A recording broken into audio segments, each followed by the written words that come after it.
सही बच्चे देखेंगे बेसिक। सबसे पहले नोट ही लिखवाया मैंने, you are a business and hence while studying accounts always assume yourself as a business. आपको मेरे बच्चों, आपको हमेशा अपने आप को क्या मानकर चलना है? बिजनेस। अकाउंटिंग क्या होती है? Accounting is a language of business. अगर हम इसकी डेफिनेशन पे जाएंगे, बाद में चले जाएंगे थोड़ी बहुत देर बाद। अगर मैं डेफिनेशन की बात करूँ, मेरी तरफ देखिए सारे बच्चे, व्हाट इज अकाउंटिंग? अगर डेफिनेशन पे जाएंगे तो accounting is an art of recording, classifying and summarising in a significant manner and in terms of money transactions and events which are in part at least of a financial character and interpreting the result thereof। तो वो ये definition same to same है, इसको मैं आपको बाद में समझा दूँगा। अभी अगर हम बात करें, सिंपल शब्दों में बात करते हैं, तो व्हाट इज़ अकाउंटिंग? अकाउंटिंग एक लैंग्वेज होती है बिजनेस की। जैसे हिंदी एक भाषा है, इंग्लिश एक भाषा है। For the purpose of communication we use Hindi, English, Punjabi या एनी अदर लैंग्वेज।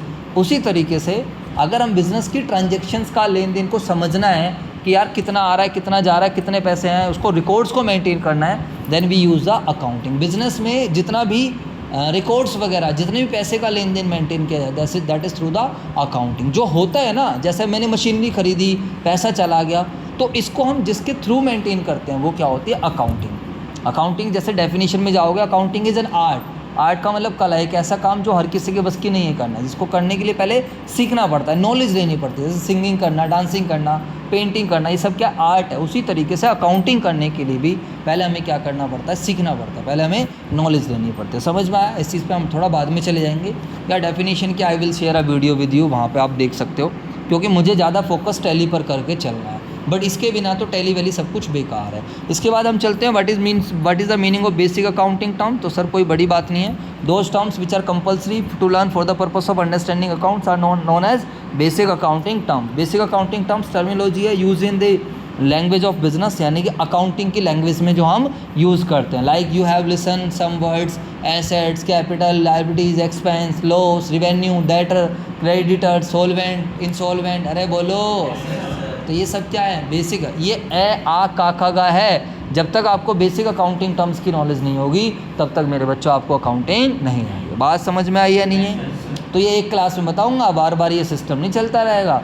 11th में आप सब कुछ पढ़ कर आए हो, ऐसा नहीं है कि हमेशा ये माना जाएगा कि यार तुम्हें कुछ नहीं आता। एक बार सिखाने के बाद it will be assume that अब आपको आ गई है चीज़ें। गुड्स क्या होता है, सर्विसेज क्या होता है? गुड्स टेंजिबल आइटम होते हैं, सर्विसेज इंटेंजिबल। गुड्स परचेज करे जाते हैं for the purpose of resale और टू मेक फिनिश प्रोडक्ट। और सर्विसेज क्या करते हैं? सर्विस एक एक्सपीरियंस प्रोवाइड कराते हैं। Goods purchase for the purpose of resale, make finish product, service provide an experience to the.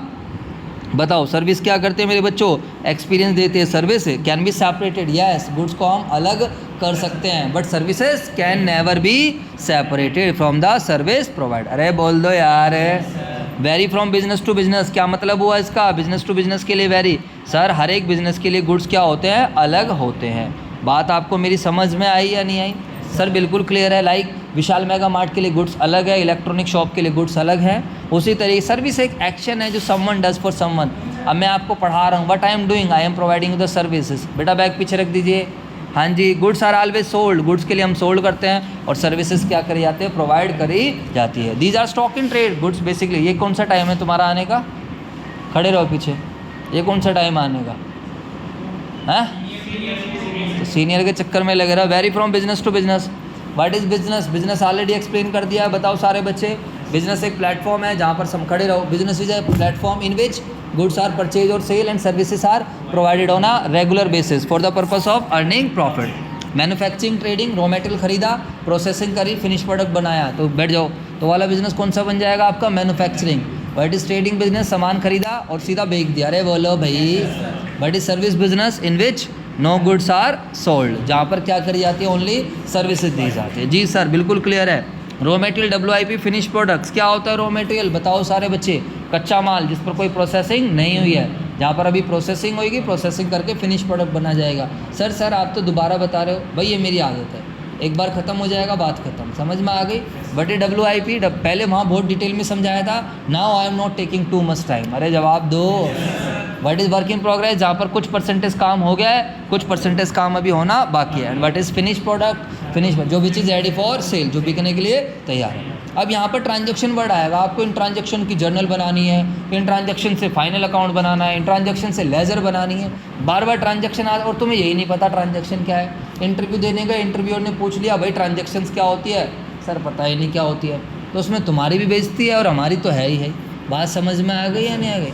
इसलिए नहीं आता तो सीखने की इंटेंशन रखना, घर जाके पढ़ना, लेकिन ये मत मानकर चलना मुझे तो सब कुछ आता है, मुझे कोई आवश्यकता नहीं है। मैंने एंट्री करवा के देख लिया, पता चल गया आप लोगों को, बात समझ में आई।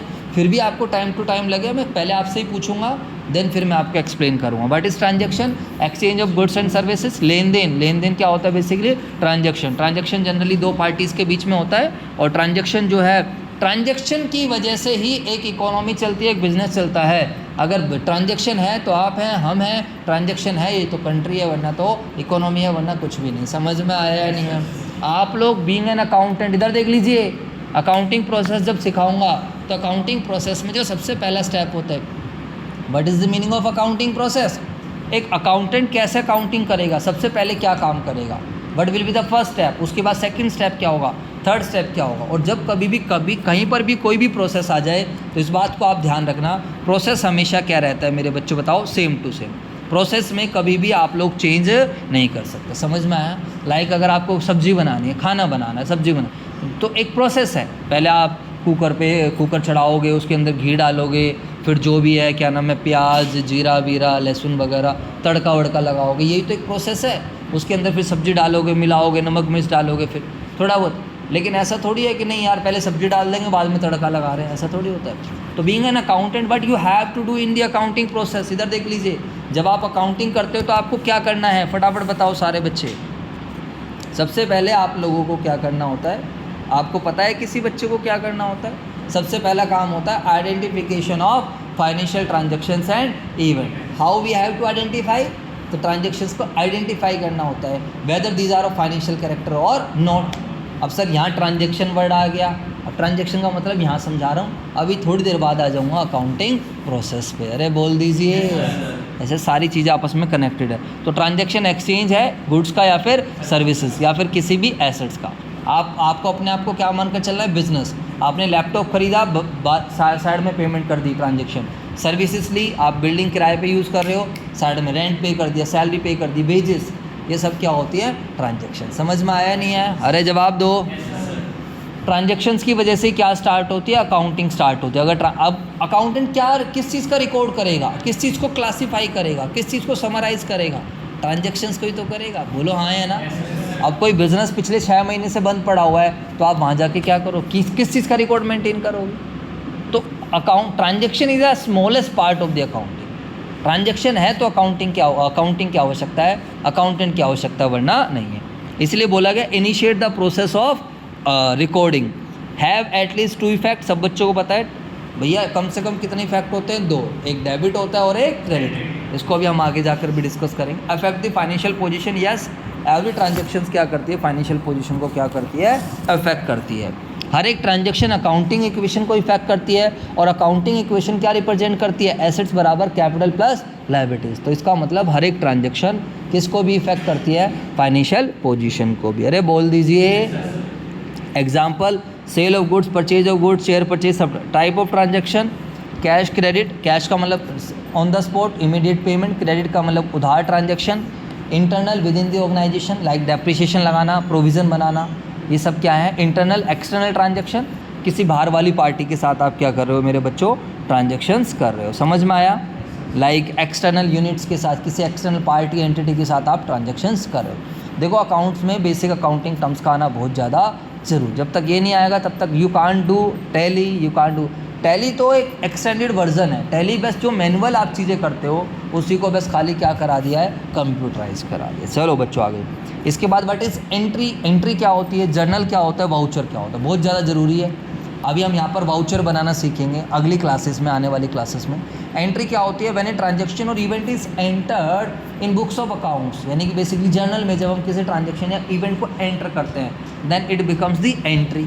अब किसी बच्चे को पता है इवेंट क्या होती है? What is event? आप लोगों ने वर्ड सुना होगा, इवेंट सुना तो होगा।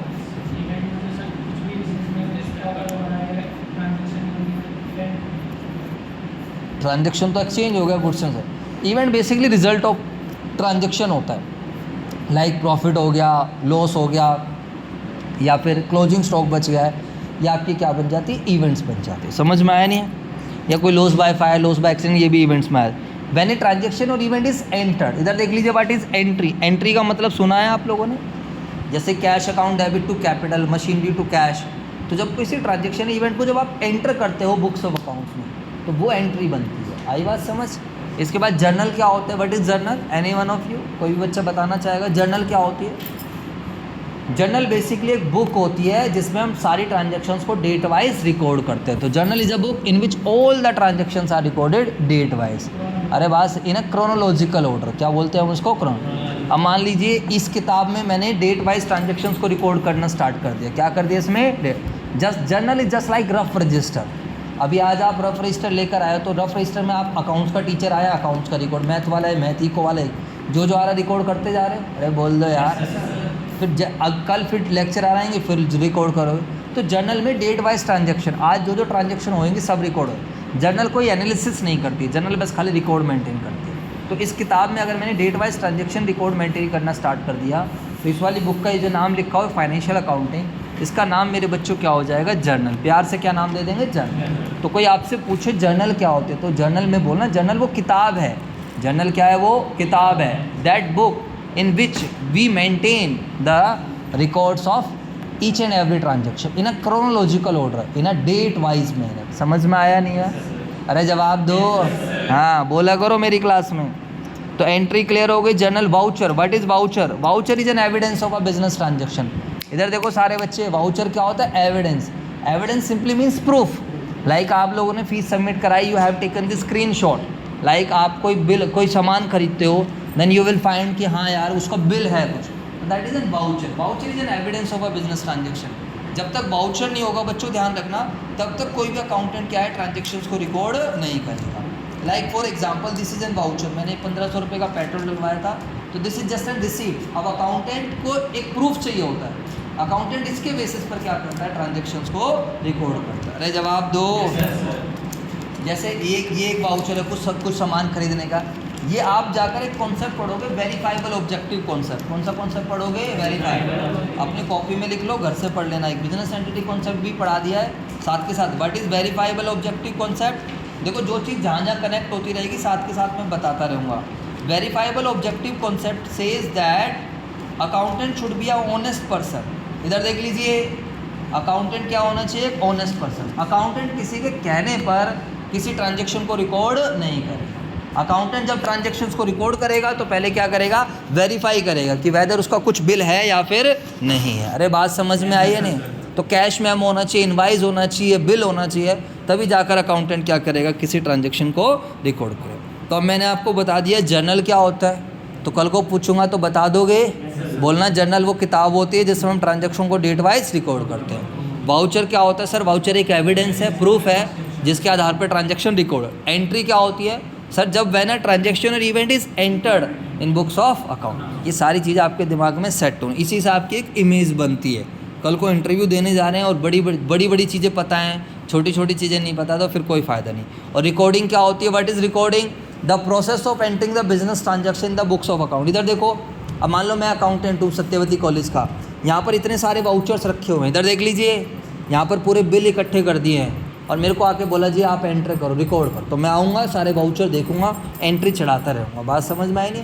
तो ये जो प्रोसेस हो रहा है, the process of entering the business transaction, जो बिजनेस की एंटिटी की जो ट्रांजेक्शन्स है उसको मेंटेन करने का जो प्रोसेस होता है, that is known as recording. और टैली में मैं आपको रिकॉर्डिंग करनी सिखाऊंगा।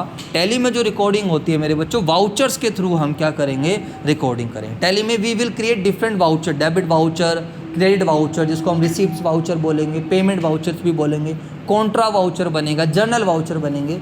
कुछ 6 तरीके के आपके कुछ वाउचर्स यहाँ पर क्रिएट होंगे। बात समझ में आ गई? जो कि आगे आने वाली क्लासेस में हम बहुत अच्छे से समझेंगे। अब you know what is purchase and purchase return? Any one of you, कोई भी बच्चा जल्दी से बताओ, परचेज क्या होता है? और अच्छा, परचेज मान लो मैंने मशीनरी खरीदी है तो भी परचेज हो जाएगा। फिर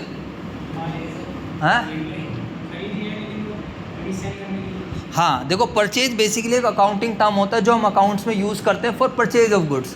तो एक बात हमेशा ध्यान, तभी तो गुड्स समझाया, whenever we purchase the goods then we will open purchase account. अगर हम गुड्स परचेज कर रहे हैं तो परचेज अकाउंट आएगा, In case we are purchasing machinery, in case we are purchasing any asset, then we can't open purchase journal. Clear हो गए सारे बच्चे?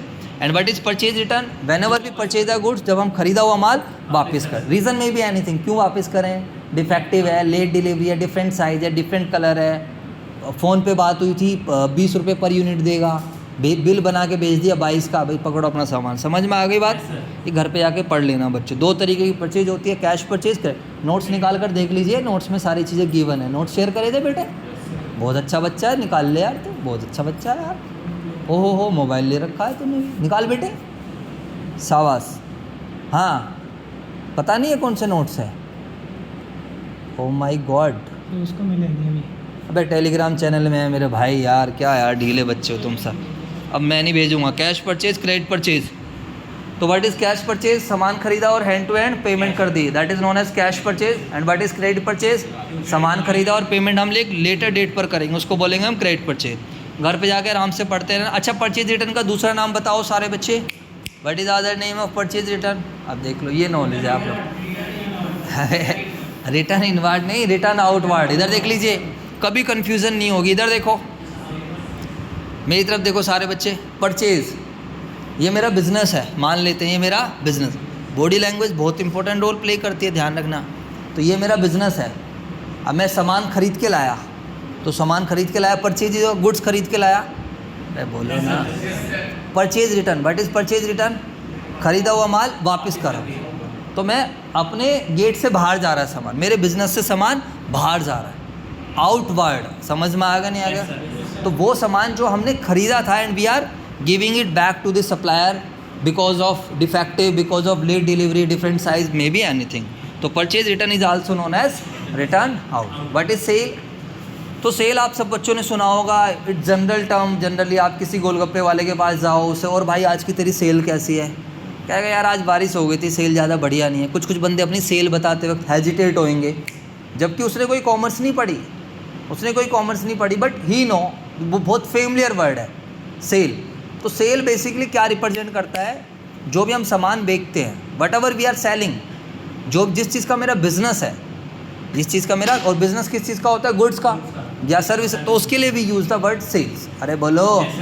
तो सेल्स एक अकाउंटिंग टर्म है जो हम यूज़ करते हैं बिजनेस में, whenever we are selling any kind of goods. Sales भी दो तरीके की, यानी कि हम सेल्स अकाउंट तभी बनाएंगे when we are selling goods. अगर मैं कोई एसेट बेच रहा हूँ देन हम सेल्स अकाउंट नहीं बनाएंगे। और सेल भी दो तरीके की हो जाएगी, कैश सेल और क्रेडिट सेल। तो कैश सेल, सामान बेचा, हैंड टू हैंड पैसा आ गया, टाइम से पैसा आ गया, दैट इज क्रेडिट सेल। सामान बेचा और पैसा हमें कब आएगा? लेटर डेट पर, उसको हम क्या बोलेंगे? Credit cell.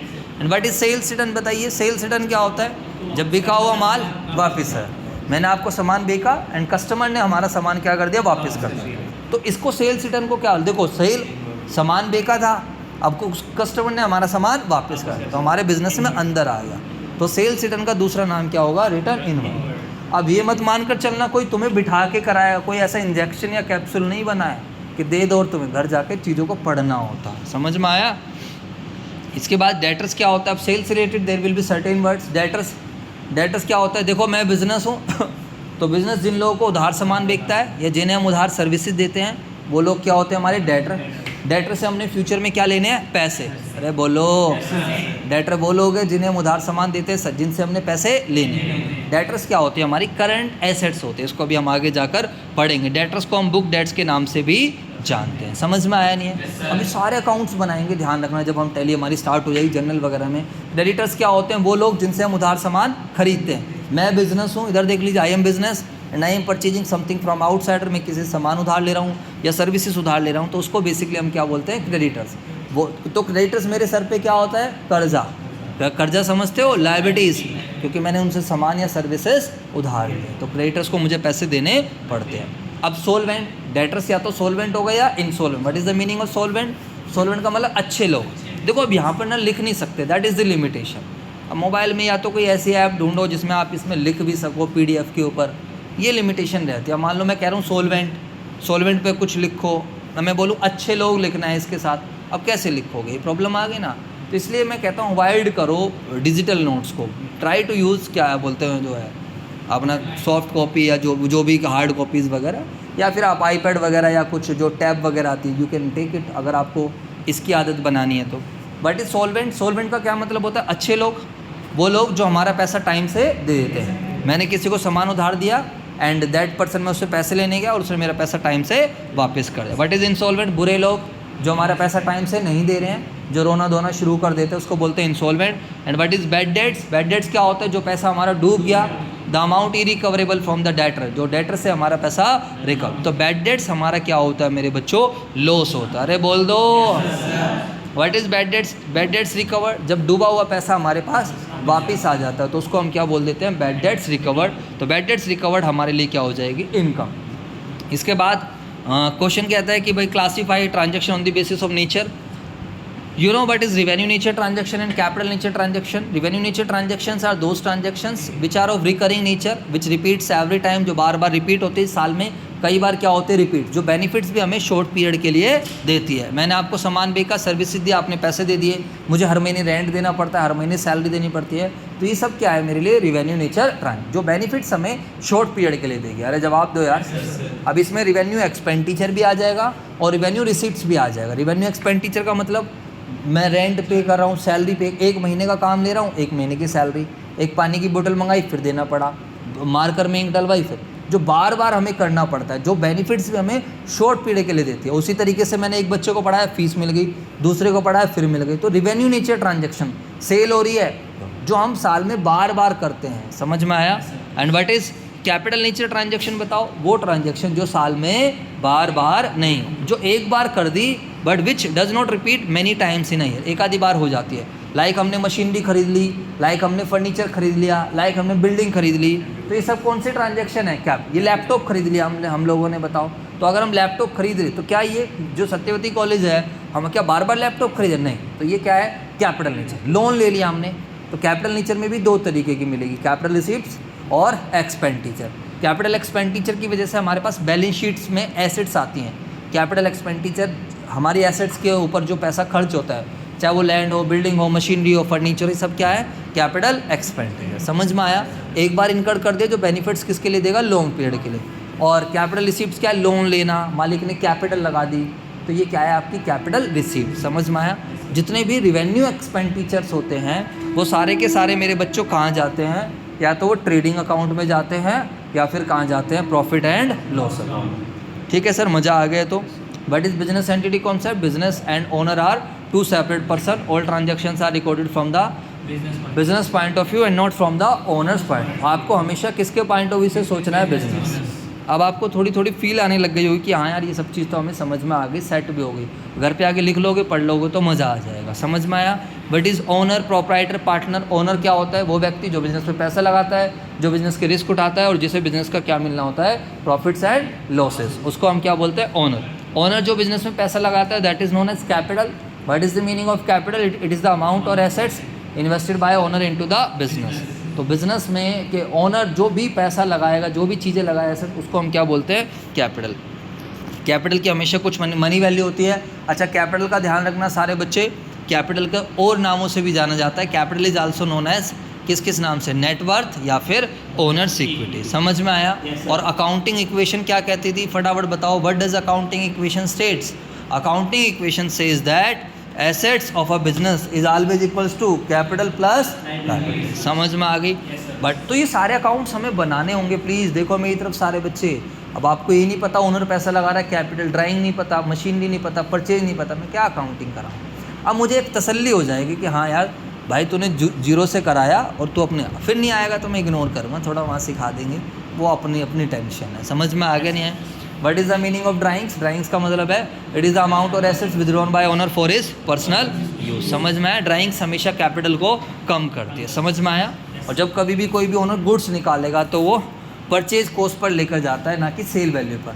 अब मालिक अपनी दुकान से सामान निकाल रहा है, टी शर्ट निकाल रहा है, तो सेल वैल्यू पे थोड़ी निकालेगा, कौन से वैल्यू पर जाएगी? कॉस्ट प्राइस पे। एक बात हमेशा ध्यान रखना, जब कभी भी माल बिका भी नहीं और माल चला भी गया, यानी कि गुड्स आपके बिके भी नहीं हैं और गुड्स चले भी गए हैं, तो उस केस में हम एंट्री हमेशा कौन से प्राइस पर रिकॉर्ड करेंगे? कॉस्ट प्राइस पर। What is revenue? बताइए रिवेन्यू क्या होता है?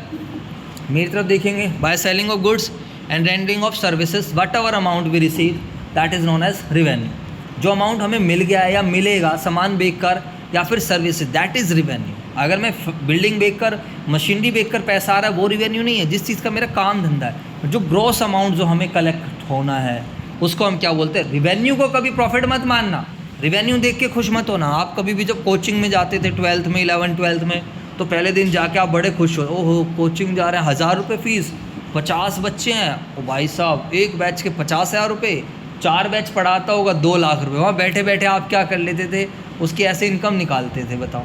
और आप सोचते थे, आप उस टाइम अपनी एजम्पशन लेके चलते थे, इसका खर्चा तो कुछ है ही नहीं, खर्चा 0 मानते थे। तो बच्चों that is not his income, वो उस टीचर की इनकम नहीं होती थी, that is not his profit, that was his revenue. अरे जवाब दो यार, there is a difference between revenue and profit. What is profit? जब आप रिवेन्यू में से सारे के सारे एक्सपेंसेस क्या करते हो, माइनस। यार एक बिजनेस को चलाने के लिए we have to incur some expenses also, like rent देना, सैलरी, इलेक्ट्रिसिटी, पानी, पता नहीं क्या क्या चीज़ें करनी पड़ती है। बात समझ में आ गई या नहीं आ गई? और रिवेन्यू जो हमारी सेल्स अकाउंट होता है वो बेसिकली हमारा रिवेन्यू होता है। रिवेन्यू ज़्यादातर हम ट्रेडिंग या P&L में शो करते हैं, ट्रेडिंग अकाउंट में ज़्यादातर आता है बेसिकली। उसके अलावा अगर NPO है तो इनकम एंड एक्सपेंडिचर में जाए। एक्सपेंसेस क्या है, व्हाट इज़ एक्सपेंसेस बताओ? बिजनेस को चलाने के लिए जो हम पैसा खर्च करते हैं, जो हमने पैसा खर्च किया है to generate revenue, to acquire the benefits of different services. बात समझ में आई या नहीं है? अब बिज़नेस को चलाने के लिए हमें एडवर्टीजमेंट करना पड़ता है, रेंट देना पड़ता है, सैलरी, इलेक्ट्रिसिटी, ये सब हमारे हैं। और एक्सपेंसेस भी कहाँ जाएंगे? अब एक्सपेंसेस 2 तरीके के होते हैं। इधर देखो जो मैं आपको समझा रहा था, घर जाके लिख लेना, इसमें नहीं लिखा हुआ है। एक होता है डायरेक्ट एक्सपेंसेस, एक होता है indirect. What is direct expenses? वो खर्चे which can B charge from the customer, which can B included in the cost of the product. Like अगर ये टेबल बनानी है तो टेबल को बनाने के लिए कुछ ऐसे खर्चे जो डायरेक्टली इसको एट्रीब्यूट किए जा सकते हैं। इस लाइक इसमें मटेरियल कितना लगा, कितनी लक्कड़ लगी है, तो दैट इज़ डायरेक्ट एक्सपेंस। समझ में आया नहीं है? जिस लेबर ने इसको बनाया वो डायरेक्ट एक्सपेंस, सनमाइका कितनी लगी हुई है वो आ जाएगा direct. But there are some indirect expenses also. Indirect expenses क्या है कि सर इसके अंदर फेविकोल कितना लगा है, तो Fevicol can not be identified, directly identified नहीं करा जा सकता ना। और जहाँ चलो फैक्ट्री में लेबर बना रहा था, बट बाहर भी तो कोई गार्ड क्या कर रहा था, पूरी फैक्ट्री का ध्यान रख रहा था, पंखा घूम रहा था, अब उसको मेज़र नहीं कर सकते। तो देर आर सम ओवरहेड जिसको आप आगे जाके कॉस्ट अकाउंटिंग में पढ़ोगे, इनडायरेक्ट कॉस्ट होती है हमारी। समझ में आया? तो व्हाट इज़ डायरेक्ट एक्सपेंसेस? इधर देख लिए, कोई आपसे पूछे वो खर्चे जिसको हम कस्टमर से चार्ज कर सकते हैं, विच can B included in the cost of the product, उसको हम क्या बोलते हैं, डायरेक्ट एक्सपेंस। एंड वो खर्चे which can not be charge from the customer, which can not be included in the cost of the product, that is known as indirect expense. समझ में आया? डायरेक्ट एक्सपेंसेस ध्यान रखना कहाँ जाते हैं मेरे बच्चों, ट्रेडिंग अकाउंट में। कौन से अकाउंट में जाते हैं? ट्रेडिंग। याद है ट्रेडिंग अकाउंट? क्या रिजल्ट मिलता था ट्रेडिंग अकाउंट से, फटाफट बताओ।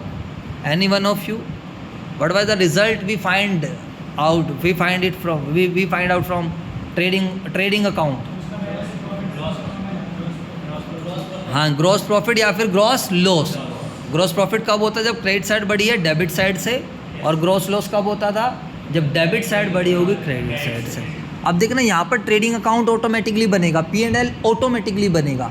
लेकिन जब आप कोई लेजर अकाउंट बना रहे होगे टैली में, then he will ask you, इधर देख लीजिए please, then he will ask you under the head, under the group. अब आपको रेंट, मैंने पूछा रेंट कहाँ आएगा, तुम सब बच्चों ने बोल दिया डायरेक्ट एक्सपेंस। अगर तुम रेंट को डायरेक्ट में दिखा दोगे, ट्रेडिंग में दिखा देगा, हो गया गलत काम। Rent is not a direct expense. Rent कौन सा खर्चा होता है? इनडायरेक्ट। डायरेक्ट एक्सपेंस क्या होता है? फैक्ट्री का रेंट हो गया, फ्यूल हो गया, फैक्ट्री का जो फैक्ट्री में चल, लेबर हो गया, वेजेस हो गए, कैरीज इनवार्ड हो गया, कोई ऑक्ट्राइड ड्यूटीज़ वगैरह हो गई, कोई फ्रेट चार्जेस हो गए, माल बनने से पहले के, इधर देख लीजिए प्लीज़ मेरी तरफ, गुड्स बनने के पहले के, फिनिश प्रोडक्ट बनने से पहले के जो खर्चे हैं, that is basically known as direct expense. उसके अलावा जो खर्चे हो जाते हैं वो सारे कौन से हैं? इनडायरेक्ट। इनडायरेक्ट में क्या आएगा? इधर देख लो, office and administrative, selling and distribution. समझ में आया नहीं आया? लाइक रेंट है, सैलरी है, इलेक्ट्रिसिटी है, फोटोस्टेट है, प्रिंटिंग एंड स्टेशनरी है, बेड डेट्स है, डिस्काउंट अलाउड है। ये भी आपका चैप्टर आएगा उसमें जब मैम कराएंगे आप लोगों को। फिर भी आपको नहीं दिक्कत आए मुझे बता देना, कुछ ना कुछ रिसोर्सेज मिल जाएंगे, डोंट वरी, नोट्स वगैरह सब कुछ अवेलेबल है। मैं ये देखूंगा how much you are interested. अगर आप इंटरेस्टेड हो गए then I will definitely give, नहीं इंटरेस्टेड हो तो एज सच मुझे भी इतनी टेंशन नहीं है बच्चों। What is the meaning of income? Income भी बेसिकली एक तरीके का प्रॉफिट है जो हम अर्न कर रहे हैं। इनकम डिफरेंस है रिवेन्यू और एक्सपेंस का, प्रॉफिट से बड़ा रहता है। प्रॉफिट बेसिकली हमारी ऑपरेटिंग एक्टिविटी से होता है। इनकम में प्रॉफिट भी आ जाएगा as well as other non operating activity incomes भी आ जाएगी। लाइक मेरा सामान बेचने का बिजनेस है, गुड्स बेचने का बिजनेस है, तो प्रॉफिट होगा रेवेन्यू माइनस एक्सपेंस। बट मैं हो सकता है उस बिज़नेस के साथ साथ मुझे कहीं से रेंट मिल जाए, इंटरेस्ट मिल जाए, वो भी हमारा हो सकता है। समझ में आया? लेकिन रेवेन्यू में से आप एक्सपेंसेस घटाओगे तो कभी पॉजिटिव भी मिल सकता है और कभी नेगेटिव। तो पॉजिटिव डिफरेंस आएगा तो पॉजिटिव प्रॉफिट होगा, और अगर नेगेटिव डिफरेंस आएगा तो लॉस। यानी कि लॉस कब होता है किसी बिज़नेस को? जब उस बिज़नेस का रेवेन्यू नहीं हो रहा, एक्सपेंसेस ज़्यादा हो रहे हैं। अब बिजनेसमैन की एक खास बात होती है, उसके अंदर पेशेंस होता है, पॉजिटिव अप्रोच रहती है, उसका एटीट्यूड अच्छा रहता है। ऐसा नहीं है मैंने आज बिज़नेस खोला कल बंद कर दूंगा, ऐसा नहीं होता है।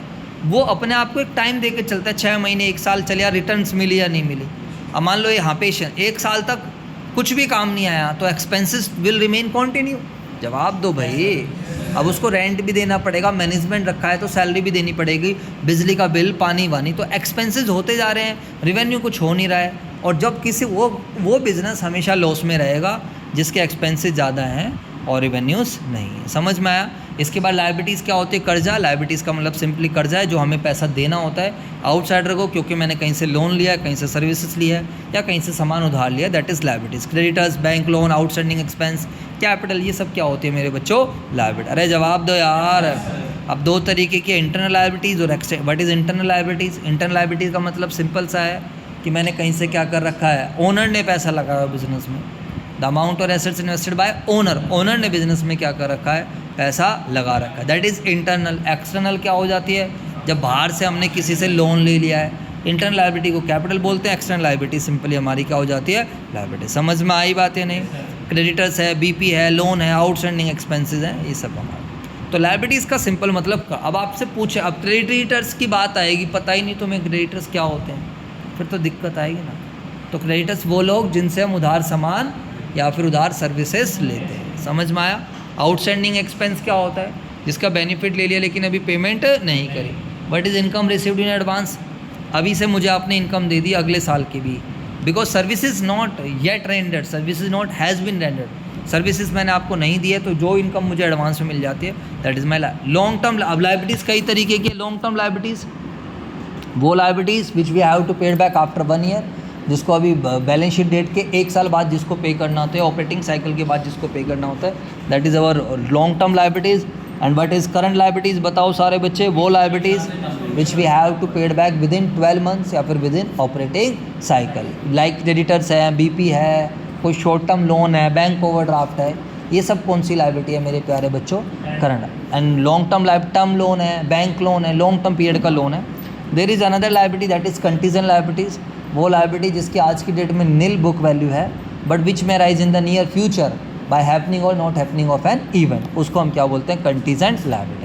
अब एक एग्जांपल देता हूँ। मान लेते हैं आप में से किसी एक बच्चे को लोन चाहिए, वो बच्चा मेरे पास आया, कह रहा सर आप प्लीज़ लोन दे दो, मेरी एक डांस की क्लासेस हैं, वहाँ पर 10,000 रुपये फ़ीस जमा करानी है, घर वाले दे नहीं रहे हैं। मैंने कहा सॉरी यार मैं नहीं दे सकता आपको। कह रहा सर आप एक काम करो, आप नहीं दे सकते, आप कहीं से दिला दो, आपके पास नहीं है। तो मैंने कहा चलो ये मेरा दोस्त है। अब मेरा दोस्त है कोई उत्तम, क्या नाम है उसका? उत्तम। मैंने कहा यार उत्तम भाई ये अपना स्टूडेंट है, इसको पैसे की ज़रूरत है, दे दे भाई। तो वो कहता है यार संजय देख भाई बात ऐसी, मैं नहीं जानता इस बच्चे को, बच्चा कौन है, क्या है क्या नहीं है। कह रहा संजय भाई मैं तेरे कहने से क्या कर रहा हूँ, मैं इसको लोन दे रहा हूँ। बात समझ में आई नहीं? तो मिस्टर उत्तम ने क्या करा? मिस्टर उत्तम ने अपने स्टूडेंट को क्या करा? लोन दे दिया। और किसके कहने से लोन दिया बच्चों बताओ? मेरे कहने से। अब देखो उत्तम ने लोन दिया तो उत्तम के लिए तो वो क्या बन गई मेरे बच्चे बताओ? उत्तम ने लोन दिया वो तो एसेट्स बन गई। जवाब दो यार। और आपने लोन लिया, इधर देखो आपके लिए वो लायबिलिटी, बट मेरे लिए क्या है? मेरे लिए तो कुछ है, मैंने गारंटी दी है। इधर देखें सारे बच्चे, तो मैंने क्या करी है? किसको गारंटी दी है? उत्तम को। मैं कहता हूँ यार उत्तम तो टेंशन मत ले, बंदा पैसे दे देगा, अगर पैसे नहीं देगा तो आई विल पे। तो जो मैंने गारंटी दी है ना, that guarantee is my contingent. आज की डेट में इधर सुन लीजिए, किसी को नहीं पता होता कंटीजेंट लायबिलिटी क्या होती है। वैसे तुम 11-12 सब करके आ रखे हो, सुन लीजिए इधर, कोई पूछेगा तो ढेर हो जाओगे फिर। तो कंटीजेंट लायबिलिटी वो लायबिलिटी जिसकी आज की डेट में नील बुक वैल्यू है। अब मेरे पॉइंट ऑफ व्यू से सोचोगे तो मेरे सर पे आज की डेट में कोई कर्जा नहीं है, but it may arise in the future by happening और नॉट। अब फ्यूचर में अगर आपने पैसे नहीं दिए उत्तम को तो बताओ मुझे देने पड़ जाएंगे या नहीं देने पड़ जाएंगे? अरे जवाब दो यार। दैट इज़ वो लायबिलिटी जिसकी आज की डेट में नील बुक वैल्यू है बट जो फ्यूचर में राइज हो सकती है। ऐसे और भी एग्जांपल है। बिल डिस्काउंट, आप कुछ क्लेम कर रहे हो कंपनी के अगेंस्ट, कंपनी से क्लेम नहीं मान रही, आपने कोर्ट में केस डाल दिया, अब मान लो मेरा मान लेते हैं कि चलो मैंने मेरा बिज़नेस है, कोचिंग का बिज़नेस ही ले लेता हूँ मैं। तो मैंने आपको पढ़ाया, जो सिलेबस था पूरा अच्छे से पढ़ाया, और क्या हुआ, मैंने आपसे फ़ीस ली 10,000 रुपये फॉर एग्जाम्पल। अब क्या हुआ, जो सिलेबस पढ़ा उसमें से पेपर में कुछ नहीं आया। अब तुम सारे बच्चे मेरे पास आ गए, कह रहे सर हमारी फ़ीस वापस करो, क्या तुमने पागल बना दिया, कुछ आया नहीं पेपर में। ये मैं कह रहा हूँ भाई, जो CBSE का DU का जो सिलेबस था मैंने वो कवर्ड किया, इसमें मेरा क्या फ़ॉल्ट है। कह रहा अब उसमें से एक बच्चा कहता नहीं सर कोई बात नहीं, उसके पापा एडवोकेट है, कह रहा सर मिलते हैं कोर्ट में आपसे। बात आई समझ या नहीं आई? अब उसने सारे बच्चों को इकट्ठा कर लिया, ग्रुप बना लिया। अब तुम सारे मेरे से क्लेम मांग रहे हो, I am company and you all are claiming from me that sir you have not provided us good services and paper didn't come from your syllabus but you taught us। Paper उसमें से नहीं, आप हमारा पैसा वापस करो। मैं उसे एडमिट नहीं कर रहा हूँ। बात समझ में आगे नहीं आगे? मेरे सर पे आज कर्जा नहीं है, लेकिन मैंने भी अपना वकील कर लिया, अब कोर्ट केस चलता रहा। अब मुझे एक बताओ, कल को अगर मैं कोर्ट में हार गया, तो बताओ पैसे देने पड़ जाएंगे नहीं? That is my condition liability. Assets का मतलब क्या होता है? संपत्ति, कोई भी ऐसी चीज़ जिस पर हमारा अधिकार, विच इज़ ऑन, इधर देख लीजिए, जो ऑन हो, कंट्रोल्ड हो, जो हमें बेनिफिट्स दे, जिसकी मनी वैल्यू होती है, उसको हम क्या बोलते हैं? एसेट्स। जैसे कि आपके पास मोबाइल है, इधर देख लीजिए, तो मोबाइल पे आपका अधिकार है, आप उसे क्या कर रहे हो? कंट्रोल कर रहे हो, आपकी मर्ज़ी से ही हो रहा है, आप उसकी मनी वैल्यू आपको बेनिफिट्स दे रहा है। ऐसे बिजनेस के पास बहुत सारी एसेट्स होती हैं, land, building, machinery, furniture, stock, cash, debtors, ये सब क्या होती है? हमारे पास एसेट्स होती हैं। अब एसेट्स कई तरीके की। फिक्स एसेट्स वो एसेट जो हमने खरीदी है लॉन्ग पीरियड के लिए, not for the purpose of resale. Fix asset वो एसेट्स होती है जो बिजनेस को चलाने के लिए खरीदी जाती है। जैसे ही मेरा लैपटॉप है, अब इसको I am using for business purpose as well, these are purchase for a long period and not for the purpose of resale. जब हम खरीदते हैं जिसमें हमारी इंटेंशन बेचने की नहीं है, लाइक अब सत्यवती कॉलेज के पॉइंट ऑफ, अब मैं सत्यवती कॉलेज के एग्जाम्पल इसलिए नहीं ले रहा हूँ because it does not come under the head business, ये NPO के अंडर में आता है। मैं बात समझ में आई है नहीं? NPO की अकाउंटिंग थोड़ी अलग हो जाती है, NPO आप उसमें पढ़ोगे, बट अगर आप इनके पॉइंट ऑफ से सोचोगे तो ये सब क्या है? एसेट्स ही तो हैं। जवाब दो यार। तो these are the assets which are purchase for the purpose of operating business and not for the purpose of resale. मतलब हमारी इंटेंशन रीसेल करने की नहीं, लेकिन कल को कोई चीज़ ख़राब होगी तो बेचना भी पड़ेगा। समझ में आया? ये एसेट लॉन्ग पीरियड के लिए खरीदी जाती है। और land, building, machinery, furniture, current assets वो एसेट जो हम खरीद रहे हैं और जिसको फटाफट अब किस में करना चाहते हैं? बेचना चाहते हैं, फटाफट कैश में कन्वर्ट करना, that is known as current assets. इसके अंदर ऑलरेडी जो कैश की फॉर्म में है, कैश या कैश इक्विवेलेंट्स की फॉर्म में, वो भी क्या होते हैं? करंट। चाहे इसके अंदर कैश इन हैंड हो, कैश इन बैंक हो, स्टॉक हो, डेटर्स हो, BR हो, करंट इन्वेस्टमेंट्स हो, सब आ जाएगा। But is tangible which can be touch, which can be seen, which have a physical है। Land, building, plant, machinery, furniture, ये सब क्या है? Tangible. But is intangible which can not be touch, which can not be seen, which do not have any physical है। Goodwill, patents, recipes, formulas, mining rights, copy rights, ये सब क्या है मेरे बच्चों? बताओ। Inter. But is wasting assets वो assets जो आपकी नेचुरल रिसोर्सेज से रिलेटेड है। तभी बोला जाता है कि यार पेट्रोल है तो पेट्रोल को आप क्या करो? बंद करो, मतलब पेड़ वेड़ मत काटो, इस तरीके की एसेट्स। नेचुरल गैस वगैरह हो गई, पेट्रोल। फिक्टिशियस एसेट्स, नकली एसेट्स, जिसकी नकली एसेट जिसे कोई खरीदने के लिए तैयार नहीं होता, जो ज़बरदस्ती डेबिट बैलेंस की वजह से आपकी बैलेंस शीट में कहाँ जाती है? Asset side. ये एक तरीके से अनरिटर्न ऑफ लॉस है जिसको अभी हमने राइट ऑफ नहीं करा है।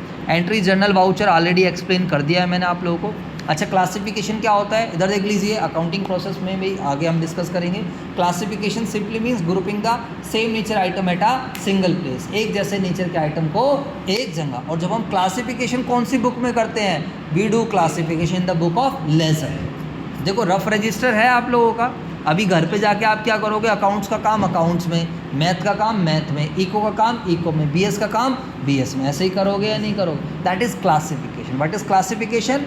We are making the groups of similar nature, एक जैसे नेचर के आइटम को एक। ऐसे ही हम मेरे बच्चों अकाउंट्स में क्लासिफिकेशन करते हैं। We prepare various account for machine, for all the details of machinery we prepare machinery account, furniture account, building account. बोल दो यार, समझ में आया नहीं है? And what is ledger? Ledger वो किताब है, लेजर वो बुक है। अब इस वाली बुक को पहले क्या नाम दिया था? क्यों दिया था इसे जर्नल नाम? बताओ। क्योंकि इसमें हम क्या कर रहे थे? What was the purpose? Why it is named as journal?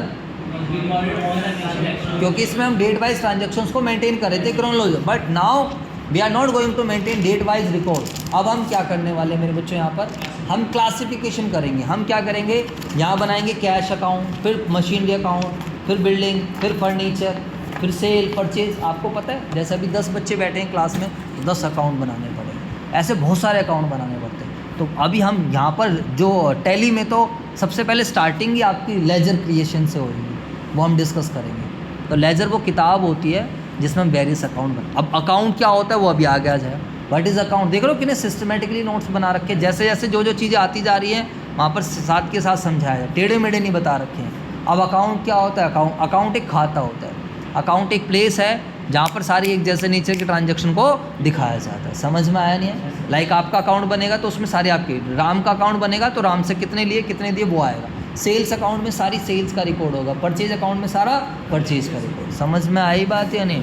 That is simply account is a place where all similar nature transactions. अब अकाउंट की दो साइड होती हैं, एक लेफ्ट हैंड साइड और एक right hand. Left hand side part of an account is known as debit, और जबकि राइट हैंड साइड पार्ट रहते हैं अकाउंट के उसको हम क्या बोलते हैं, क्रेडिट। कोई अगर आपसे पूछता है व्हाट इज डेबिट, इधर देख लो, तो आज से बोल देना भाई डेबिट का सिंपल मतलब होता है अकाउंट्स में एक अकाउंट दो हिस्सों में बटा रहता है। अकाउंट कितने हिस्सों में बटा रहता है, दो, एक लेफ्ट हैंड साइड पार्ट और एक राइट। अरे बोलो ना यार।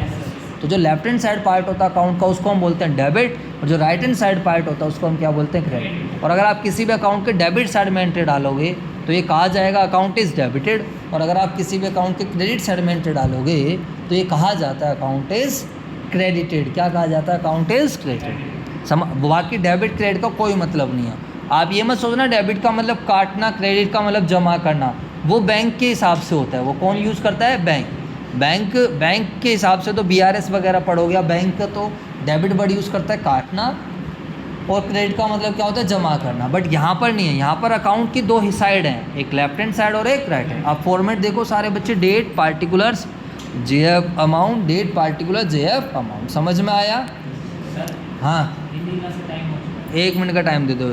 The left hand side part of the account is known as debit, it is derived from Italian word debit और it is denoted by DR। What is credit, the right hand side part of an account is credit, it is denoted by CR। Profit बताई दिया, revenue में से expenses घटाएंगे, positive difference profit. Gain एक profit होता है जो irregular nature का है, जो रोज रोज नहीं होता। लाइक आप रोड पे जा रहे हो, पैसे मिल गए, आपने मशीनरी बेच दी, मशीनरी बेच के प्रॉफिट कमा दिया, बिल्डिंग बेच के प्रॉफिट कमा दिया, दैट इज गेन। लॉस जो चाहते नहीं है लेकिन हो जाता है, अरे बोल दो यार।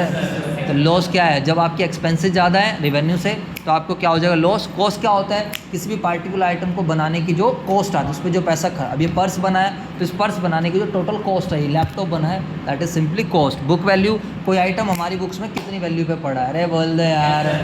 What is books of accounts, तो बुक्स ऑफ अकाउंट्स क्या होता है, जर्नल, लेजर, ट्रायल बैलेंस। क्या बात है सर, ये खत्म हो गया क्या?